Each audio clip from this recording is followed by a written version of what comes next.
Hey everyone, and welcome to the Sandbox. Season 5 of Rick and Morty is just a month away, so I wanted to take a stab at ranking all 41 episodes of the show so far. This is one of the funniest and wackiest shows on the air, filled with epic sci-fi action, deep philosophy, and probably the weirdest fan base in existence. I want Szechuan sauce! Where's my Szechuan sauce? So let's see which ones are out of this world and which ones squanch it up. Starting at the bottom is Rattlestar Rick Lactica, episode 5 of season 4. Now, none of these episodes I would say are bad. Rick and Morty is easily one of the most consistent shows out there with story, character, humor, you name it. However, I found this one to be the most disappointing simply because I loved the running gag of the writers shelving time travel as a possible plot device. They literally put it on the shelf in Rick's lab. They explained time and time again in interviews that they thought time travel was just too messy and convoluted to use it for a good plot and still have the episode make sense. Time travel is a real shark jumper. Yes, it is. Once you introduce into the canon of your show, it's just a dangerous toy to pull out. And while I think they achieved that here, I didn't find the episode to be all that funny or intelligently crafted enough to waste the running gag. In fact, they didn't either because Rick himself says within the very same season, "You see, Morty, you weren't saving your place and going back. I don't respect time travel. If Ant-Man and the Wasp can do it, I'm not interested." I think the funniest part of this episode was definitely Jerry trying to prove that he doesn't need anybody else. I mean, it's a win-win for pathetic Jerry. He either proves himself right and is triumphant, or he dies and his death is forever on their conscience. Now, don't let my hard feelings get you down. If this is one of your favorite episodes, I imagine our rankings will look quite different. And at the end of the day, this episode blessed us with the musical stylings of Snake Jazz. Seriously, my new thing now is Snake Jazz. Next up at number 40 is Childrick of Mort. Or is it Childrick of Mort? I don't know. People get mad at me when I pronounce things wrong, so I'm sorry. This is another episode of Jerry dealing with his inadequacy amongst his family as Rick and Beth bond over building a whole society after it's discovered that Rick impregnated a planet. Meanwhile, Morty and Summer continue to rebel since their dad dragged them on a camping trip during spring break, and all they wanted to do was play video games and do drugs. And that's basically the episode. The funniest parts of it for me were certainly Jerry leading the unproductives and Beth and Rick deciding how to design certain things within their society. It's great social commentary, but besides that, it's rather awkward as we see Jerry pinned against Beth again, only for them to end up together for no real good reason except that this story demanded it for the next episode, the season 4 finale. Now, Rick definitely has some cool science-y superhero moments within this episode, but the fight scene with some Zeus-like god is pretty cringy as we see him lose only to be saved by his grandchildren for all the wrong reasons. I love you so much. Papa, we played video games and got high. We did wrong. Whoa, little boopas. Come on now. You kids, you did real good here. You did good. Getting high and playing video games is the best. I swear to God. Overall, I think this episode is fairly weak when you consider the three facets of a Rick and Morty episode: the plot, the humor, and the overall themes at play. Next up at number 39 is Season 4, Episode 4, Claw and Hoarder. To be honest, I think the behind-the-scenes commentary with Dan Harmon and others was funnier than the actual episode itself. Yeah, for sure getting in there right on time with the Dragon episode, right at the peak of Dragon hysteria. Definitely a good idea always at the show that takes 3 years to make an episode to leap on trends.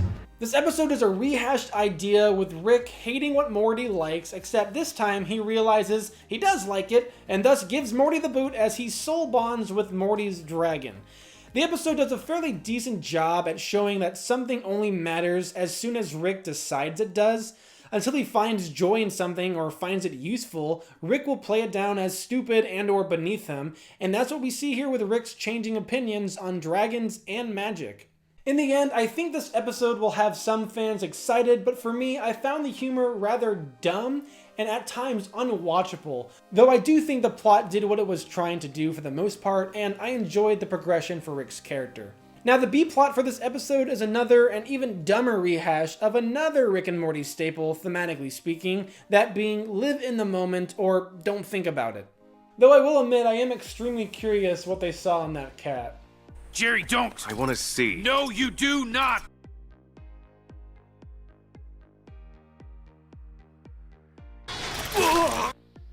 Moving on to number 38 is Pro Mortius, episode 7 of season 4. Now I know this is a lot of season 4 at the bottom here, but I promise there won't be for a large portion of the video after this. I was just really disappointed with these few episodes for the 4th season. This episode follows Rick, Morty, and Summer as they are captured by an alien race which is pulled right from the Aliens franchise with the Facehuggers. And it's a pretty average plot for the series. Basically, Rick and Morty awaken from the Facehuggers and pretend to still have them on as they locate their ship. Then they find the ship and escape, but not before doing a Pearl Harbor on the alien world because they were above a 9/11. Really? Then they realize they forgot Summer and are forced to return, only to find that she is the new queen of this world because she called out their stupid tradition of taking over bodies and then killing themselves to lay eggs right after. So basically, she gives them purpose to life and then awkwardly tries to leave, which leads to backlash and thus Rick and Morty killing them all. What? Some of the Glorzo aliens then accuse the trio of killing them simply because they were trying to advance their society. It's just a pretty weird and lazy plot. I like the aliens' inspiration, but it certainly needed a big twist or some kind of overarching lesson for either the viewer or the characters, but in the end, it just failed to deliver. Coming in at number 37 is episode 9 of season 3, The ABCs of Beth. And I'll be honest, ever since this one first came out, I have found it hard to watch. The humor is pretty sickening, cannibalism, pedophilia garbage, and the overall plot is average at best.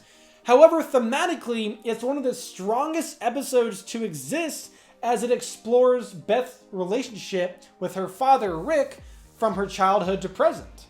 We see Beth's inner Rickness and how she struggles to cope with it, and in the end the episode sets up a season-long arc for Beth, with Rick offering her the chance to leave her family and explore that inner Rickness where he would create a clone in her place. Next up at number 36 is season 1 episode 7, Raising Gazorpazorp. Now, I don't necessarily think there's anything wrong with this episode. In fact, the next few I just find to be average Rick and Morty. There are some funny gags with Morty getting an alien sex robot and Summer and Rick going on their first adventure. I also think the episode's plot was pretty solid, but overall, I think it's just weaker than the rest above it. Whatever this episode does well, there are tons of others that do that very same thing even better. Which leads me to number 35, season 1, episode 11, Rixie Business. This is a rare occurrence where I think the B-plot was more enjoyable than the A-plot. Beth avoiding Jerry on a Titanic date night is as tragic as it is funny, and I think the gags here, such as the boat being unsinkable, were hilarious, classic Rick and Morty. Meanwhile, back at the house, Rick throws a rager with all his alien friends, and that's about it. The episode hints at bigger themes at play with this show, such as how people deal with grief and pain differently, but it doesn't dive that deep into it. I think there are facets to this episode that everyone can enjoy, but I don't think it gives much more than that.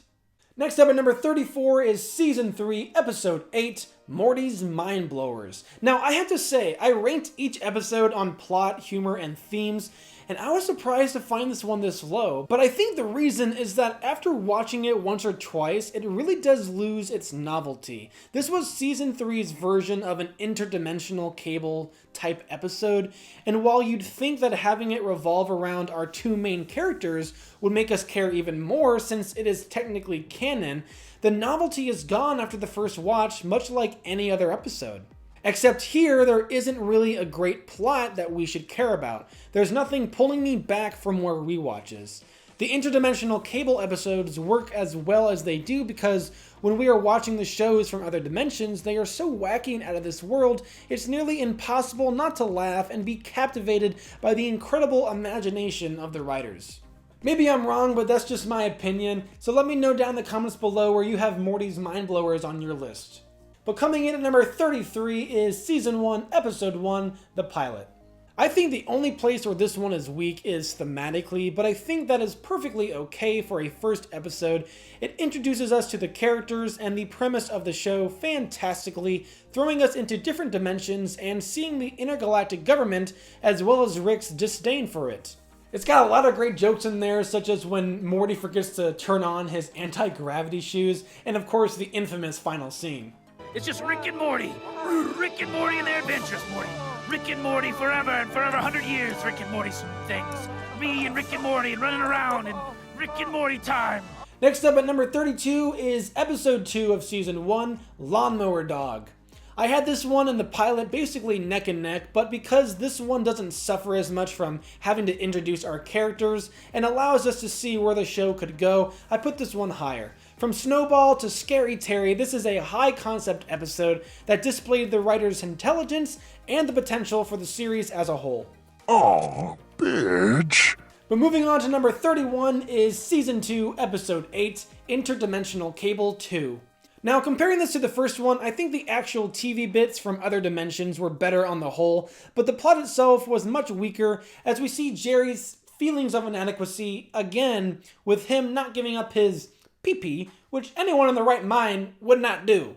I think there is certainly some solid Rick and Morty humor here, but plot-wise and thematically, this episode is a tad weaker. Coming in at number 30 is Episode 9 of Season 1, Something Wicked This Way Comes. This is one of the rare episodes where I found the themes to be stronger than the humor or the plot. It does so many things in 20 minutes, from tackling topics of corruption in business and or government, to the morality and legitimacy of science. I don't know, watching it today, it just felt super relevant. There's a lot of good and a lot of bad that happens within the scientific arena, and politicians play with people's emotions and abuse the legitimacy of science simply by calling whatever they want to push on their agenda science. Overall, I found the jokes as well as the plot to be average, though Rick certainly shines here, as does his pettiness. Summer says he doesn't do anything productive to society, and what do you know, he opens up his shop the next day and churns out some billion-dollar products within a few hours, just to prove that he can if he wants to. But next up at number 29 is Season 3, Episode 5, Whirly Durly Conspiracy. I think there are some hilarious, although meaningful character moments here, with Rick's statement that Jerry uses pity to lure in his prey, as well as Summer's body image issues. Morty's protective side comes out as well. We see him protect his sister from a toxic ex-boyfriend, and he pushes Beth to be better. Again, the plot here is pretty average for Rick and Morty, but I do always enjoy watching this episode. But coming in at number 28 is Season 1, Episode 6, Rick Potion number 9. This is actually a huge turning point in the series, as we see Morty's well-deserved selfishness come out, which unfortunately destroys the entire planet. And this forces Rick and Morty to abandon ship and take over as themselves in another dimension. What this episode lacks in humor, it more than makes up for it with a decent plot and some pretty great character moments. The episode also does a good job at tying together the A-plot and the B-plot by showing that cheating love can and will have unintentional consequences. And I love how the B-plot shows that effort and acts of love are important in any healthy relationship. But moving on to number 27 is Season 4, Episode 6, Never Rick and Morty. See, I told you it would be a while until another Season 4 episode. This one is Season 4's version of an anthology episode, replacing Interdimensional Cable and Morty's Mind Blowers before it, but this time takes canon to a whole new level. It scored high in jokes and high in plot for me. The only thing keeping this one a bit back is its lack of solid character growth or major lesson. It does have a surprising ending about consumerism, and yet that just makes it all the more expected from this wacky show. Ah, Barry the Platypus, what an unexpected surprise. And by unexpected, I mean completely expected! Next up at number 26 is Season 2, Episode 10, Wedding Squanchers. While Never Rick and Morty is at one end of the spectrum with a high concept plot and big humor, this one is on the other end with deeply emotional plot and rewarding themes. It gives us the lowest low at this point in the series, with every character getting their moment to shine, whether that be for laughs or for feels. We get to see another side of Rick here and how he does tear apart his family, which forces him to do something he never thought he'd do in a million years.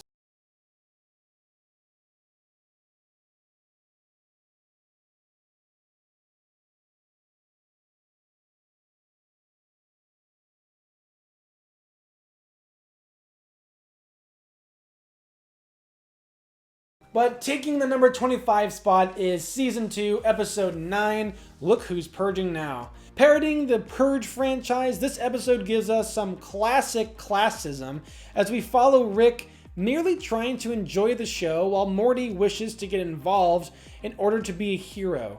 Rick soon urges Morty to get out his swelled up negative feelings, which results in the most pissed off Morty we've ever seen at this point in the show.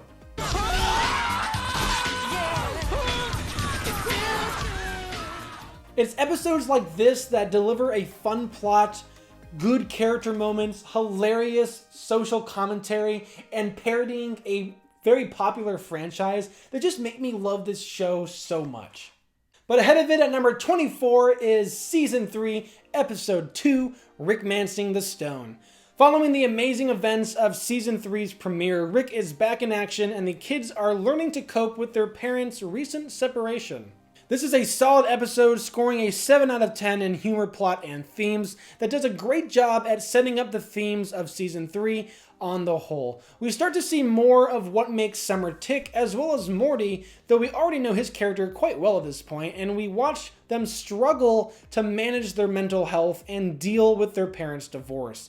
It's a relatable episode in that way for sure, while still giving us the classic sci-fi weirdness that makes this show what it is.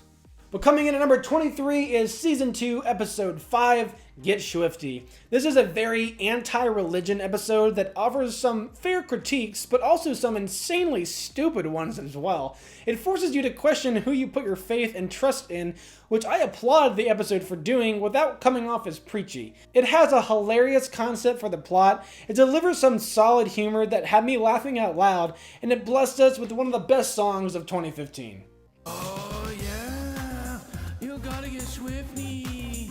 You gotta get swifty in here. But taking the number 22 spot is Season 2, Episode 1, A Wrinkle in Time. This one is a bit lower on the humor scale for me, but its deep dive into our characters' heads and the concepts for the story I found to be superb. It explores the themes of uncertainty and incompetency, but it also teaches us not to let hard feelings or differing opinions get in the way of relationships with loved ones.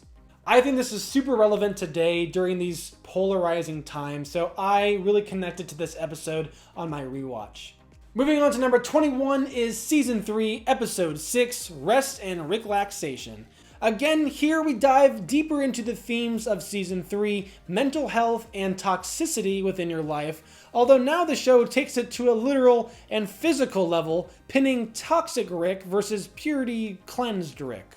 It's got some great moments in there that are also valuable lessons that sometimes we let our own toxic thoughts take over and they can hold us back from our potential.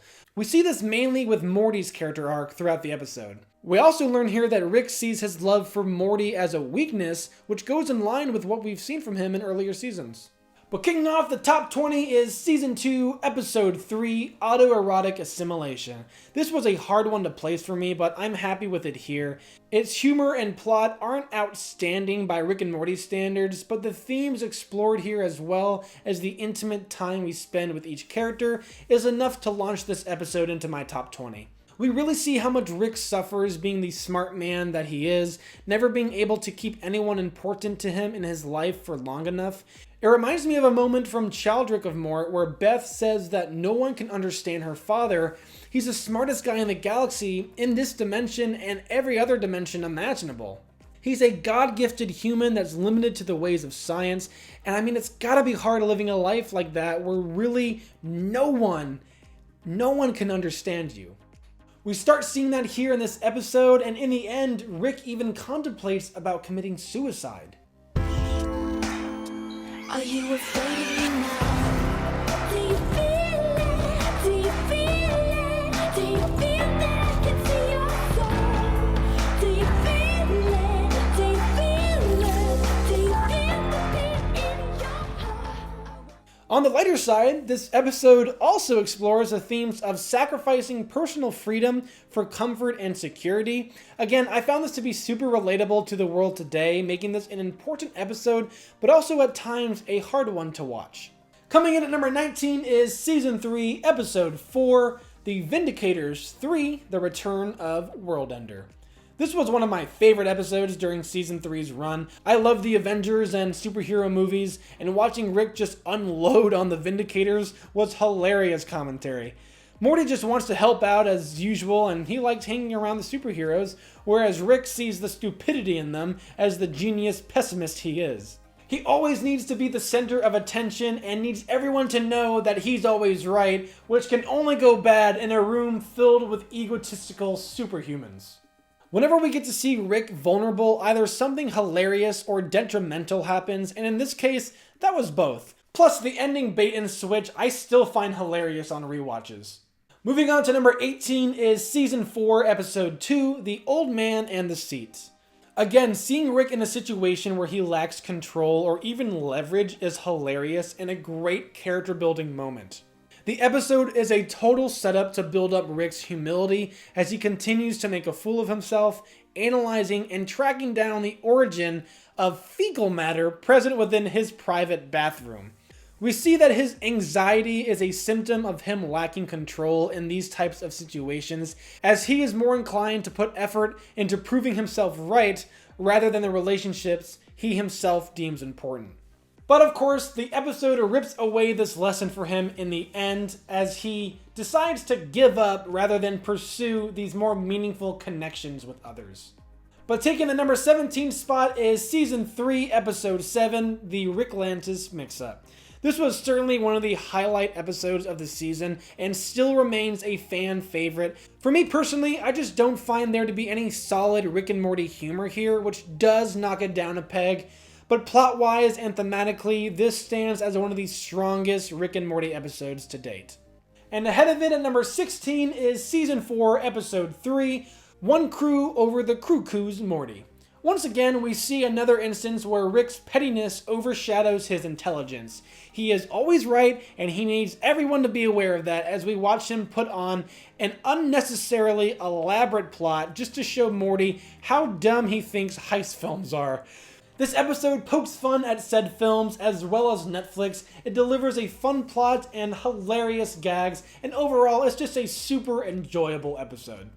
But coming in at number 15 is Season 2, Episode 2, Morty Night Run. This is one of the earlier episodes that highlights themes of life and death, freedom versus slavery, selfishness versus altruism, and even nationalism versus globalism. It's a hot episode that remains to this day to be super relevant while delivering classic Rick and Morty gags and a thrilling plotline.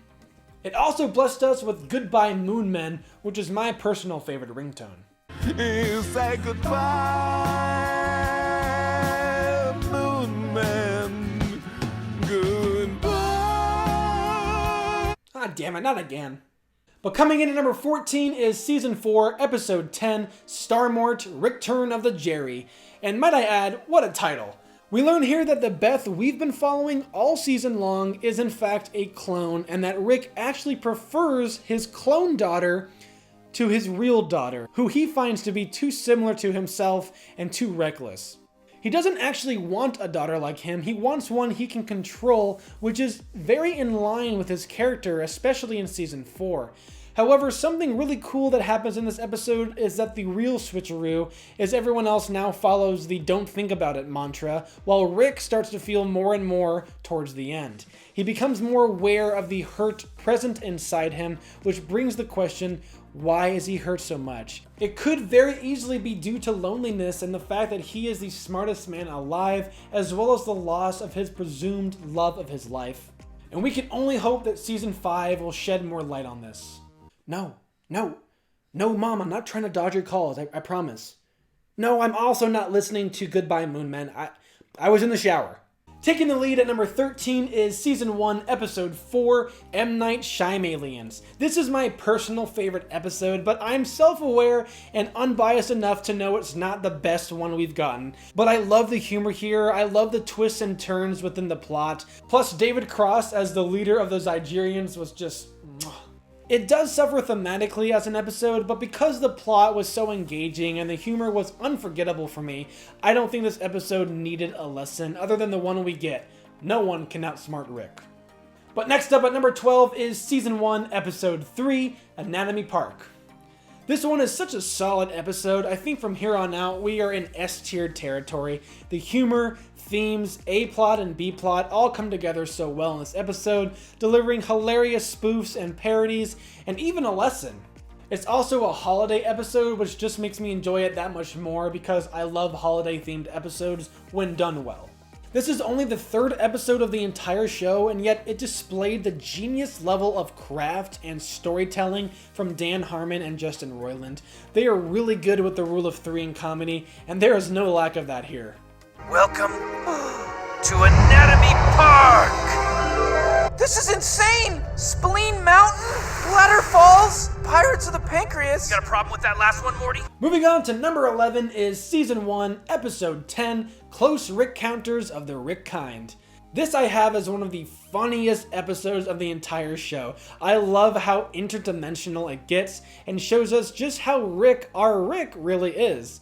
There is great character development here, and we see Rick's memories and Morty's true value to a Rick. We also get Evil Morty, which as of right now is at least a 5-season long arc.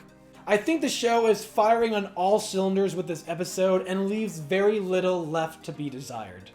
But kicking off the top 10 is Season 2, Episode 7, Big Trouble in Little Sanchez. I love psychology, and this episode was definitely an awesome deep dive into the subject from two different angles. One, Rick struggling with his depression so much that it even materializes physically into his younger self, who inevitably takes over. And two, Beth and Jerry's atrocious, codependent, toxic relationship. The themes are dialed up to 11 with our characters, and the episode definitely sparks a conversation. The plot is also great, and while the humor isn't as present as I would like it to be, when it does make an appearance, it shows up big. But taking the number 9 spot is Season 3, Episode 10, Rick-Churian Candidate.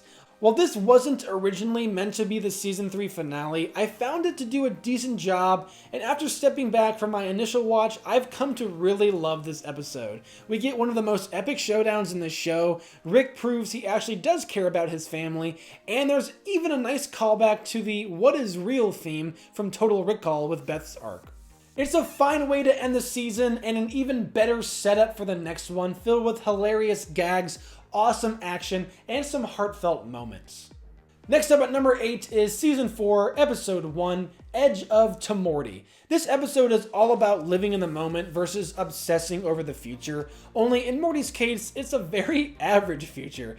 We get to see some great callbacks this episode with Meeseeks and Rick's backup clone bodies. It's funny how even when dead, Rick is still the most powerful being in the multiverse.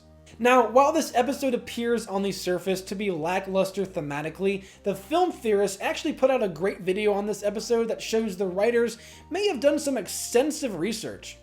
Or they were just super high and remembered some notes from their philosophy class. Your guess is as good as mine. All in all, this was a great start for the 4th season and a return to their roots for the show. Moving on to number 7 is Season 3, Episode 3, Pickle Rick. Rick! I'm Pickle Rick! This was an instant classic when it came out, delivering intense fight scenes, epic stakes, and a strong step forward for the season's overall themes with the first family therapy session. Beth is in denial about her dad while trying to move forward with her divorce, and meanwhile, Morty and Summer are actually trying to address their issues of acting out at school. Basically, everyone is dealing with the divorce in their own way, while Rick appears to be merely avoiding therapy. Overall, it's not the funniest episode, but it thoroughly explores our characters and delivers some awesome, wacky fight sequences. But coming in at number 6 is Season 4, Episode 8, the Vat of Acid episode. This was certainly my favorite of the season, and clearly the best as it won the show's second Emmy for Outstanding Program. It's another instance of Rick's pettiness going through the roof, which seems to be the main theme for Season 4. However, this time it's for being called out on his ideas by Morty, so he gets revenge with some classic psychological torment. It's hilarious and oddly deeply moving with the no dialogue part, and overall it was just a really, really well done, solid episode delivering a hilarious plotline and meaningful arcs for our characters. Kicking off the top 5 is Season 1, Episode 8, Rick's Minutes, also known as Interdimensional Cable. This was one of those earlier episodes for the show that showcased just how crazy they can take things. While this episode appears to be a one-off anthology of a bunch of crazy show ideas amongst the multiverse, Beth and Jerry share their own story of finding out that they are living out the best versions of their lives simply by being together. And forgetting what goes down in Season 2 and 3 where Beth realizes she just isn't happy with Jerry, this episode is super strong thematically. It's also got some of the funniest gags, which makes this episode one of the most rewatchable. But taking the number 4 spot is Season 1, Episode 4, Meeseeks and Destroy. For me, it doesn't get any funnier than this with its healthy mix of stupid and intelligent jokes thrown our way. This episode follows Beth, Jerry, and Summer as they use Meeseeks to help them better their lives, while Jerry suffers to take a few strokes off his golf game, leading to pure and utter madness against the many Meeseeks that he ropes in. Cause he roped me into this! Well, him over there, he roped me into this! Well, he roped me into this! Well, what about me? He roped me into this! Well, that one over there roped me into this! Well, he roped me into this! Meanwhile, Morty forces Rick to let him lead an adventure which turns into a pretty awful journey in a fantasy world with legal proceedings against giants, and Morty almost being taken advantage of by an influential political leader from the very same town he is trying to help. I love this episode because every character learns something while the show still goes to its extreme and zany ways to accomplish that. Coming in at number 3 is Season 2, Episode 4, Total Recall. This one I find to be very similar to Rick's Minutes. It's another classic example of the show firing on all cylinders, and I find it to be hilarious and super rewatchable. They even made a card game based on this episode that me and my friends all love playing. It's a simple but enjoyable plotline with Rick and his family trying to take out a bunch of parasites that use their memories to deceive them. It's not the deepest episode thematically speaking, but it does play with the theme of what is real extremely well, and it also reminds us that memories can be deceiving. Depression and anxiety are things that this show explores with every episode, and I think this one is really cool because it's totally true that poor mental health can create false memories and repress the bad ones that hurt us the most. But taking the runner-up spot is Season 3, Episode 1, Rick Shank Redemption. The long-awaited Season 3 premiere was everything I hoped it to be, from its hilarious bit about Mulan's Szechuan sauce to the epic escape from prison by the Rickest Rick, who just so happens to take out the Galactic Federation and the Council of Ricks in one fell swoop. It's one of the funniest episodes, one of the greatest plots of the show, and further explores Rick's character and his motivations. And last, but certainly not least, my number 1 is Season 2, Episode 6, The Ricks Must Be Crazy. During my rewatch, this is the episode that I just kept coming back to and made me think, oh my god, is this really my favorite episode? It's by no means the most praised or talked about, but it's filled with awesome stuff. Nobody's better than me!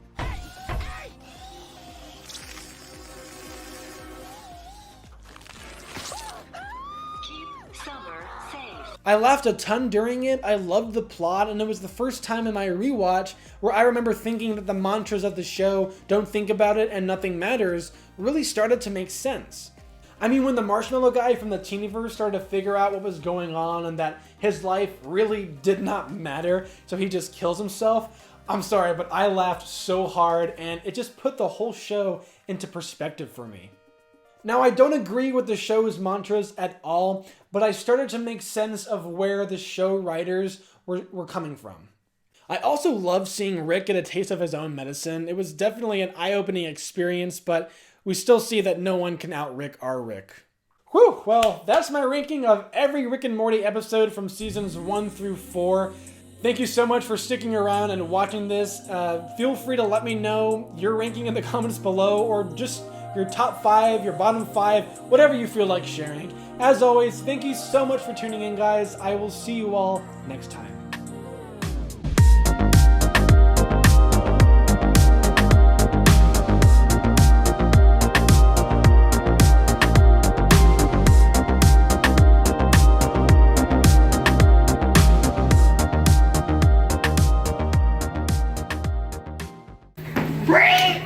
Rick! I'm Pickle Rick! Rick!